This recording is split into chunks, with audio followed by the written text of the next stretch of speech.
Hi everybody, Dan Illman, Mike Beer. The feature race at beautiful Belmont Park on Saturday is the Grade 3 Pennine Ridge Stakes. It's a 200 grander and it's the local prep for the Belmont Derby on the lawn. All of our stakes previews presented by DRF Bets. Sign up and you can get ready for all the Belmont Stakes action with free cash. To learn more, head on over to drf.com/bet. Let's take a look at the field of 3-year-olds getting set to contest the 9 furlongs on the inner turf in the Pennine Ridge. We are expecting the number 2, Hawkish, to scratch in favor of the Penn Mile later Saturday afternoon. Mike, the horse they all have to beat, is the number 4, Analyze It, undefeated and basically untested. Yeah, I mean, any one of his first 3 career starts, you could just sort of take and put in the context of this race and just think he's going to be the horse to beat. He's been really, really impressive in all 3 of those starts. He came back off the layoff. He caught yielding ground at Keeneland.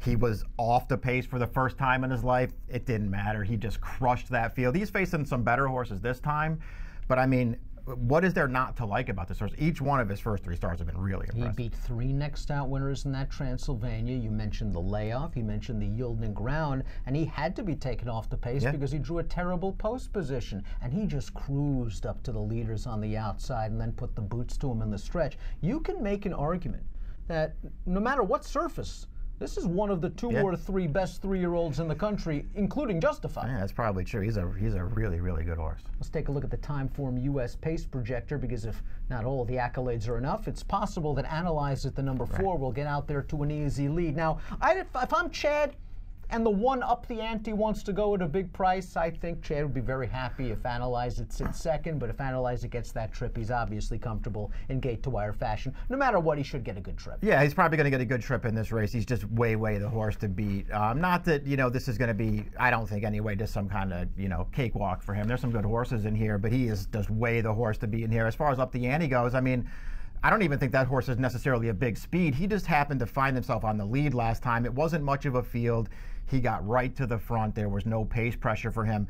It was a really impressive win for that horse. I mean, he never was really asked for anything in the stretch. He won it very convincingly. His first 2 starts last year as a 2-year-old. He ran well in both of those. He's a good horse. He's got some upside, too. This is just a tough spot for him. Just light years away from the horses he's been facing. Untamed Domain, a graded stakes winner last year as a 2-year-old, finished second in the Breeders' Cup Juvenile Turf, and I don't think he's run badly in his 2 races on turf this year. The Dania Beach off the layoff, he caught a race where the speed just didn't come back. I thought it was a useful effort. They tried dirt, forget that race. And the American Turf last time out, I thought all in all, Jose Ortiz gave him a really nice trip over that yielding going. It was a fast pace that really played to his late running style, but he didn't have to love that wet turf course. And I think he can make an argument. He's yet to run on firm turf this year. The question is, will he get firm turf on Saturday? Yeah, he may not. We'll see what happens as far as the conditions goes. And you're right, it could be a viable excuse for him that he just maybe slightly prefers firmer ground. He's run fine in his 2 races, as you point out, this year on less than firm turf. I mean, the Dania Beach, to me, it looked like a prep anyway, and then the race didn't set up that well for him. I thought all in all, he did fine in that race. His American Turf, I was maybe a little more disappointed in that one. I mean, he still ran a good race in there, but that race really set up for his running style. He was on the outside the entire way, which is where you wanted to be. And yeah, Murad had the jump on him, but this horse was running at the end. He just couldn't get up to catch that horse. I still like him. I still think he's a good horse, and I still think he's a big player in this race.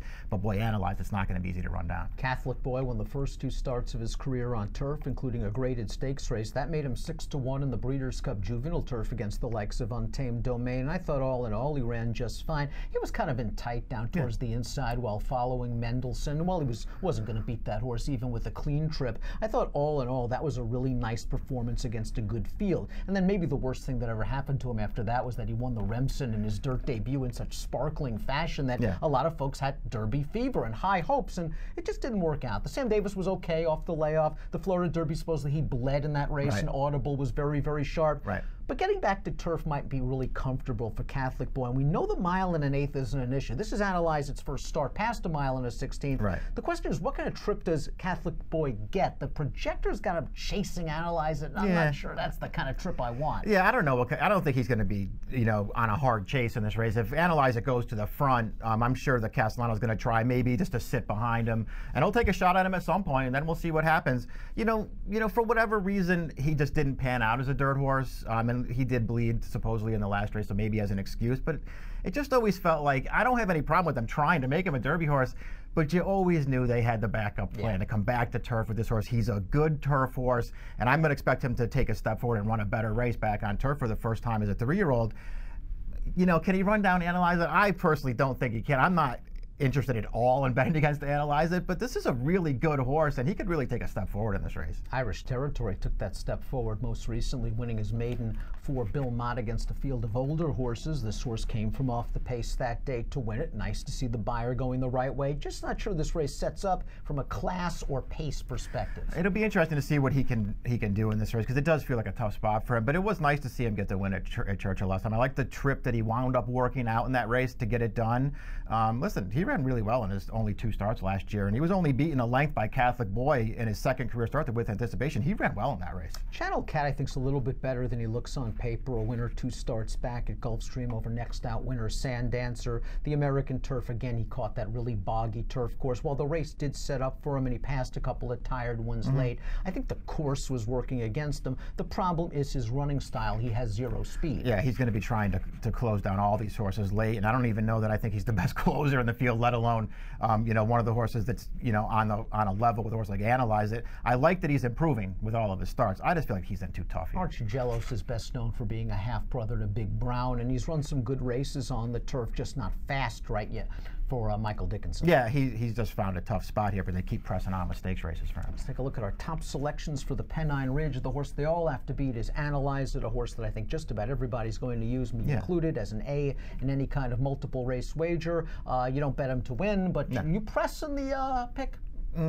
Yeah, I would press him in the pick. I just haven't seen a flaw in his game yet. Maybe distance will be it. I mean, we'll see what happens. He's got to go 1 1/8 for the first time, but I'm not betting against him on Saturday. You're going 4, 3, 6, and 1. If anyone's going to beat Analyze It, it's going to be Catholic Boy. I'd take a little shot against Analyze It with Catholic Boy, 4 to 1 on the morning line for Castellano. I like his turf races, but for me, it's 3, 4, and I'd round it out with the 6 and the 5. And the Grade 3 Pennine Ridge, the feature at Belmont on Saturday, is an approximate post time of 5:50, and you can bet it with your DRF Bets account. Join the Belmont Stakes action with free cash. Learn more at drf.com/bet. Analyze It looks to make it 4 for 4 in the Pennine Ridge on Saturday. Good luck.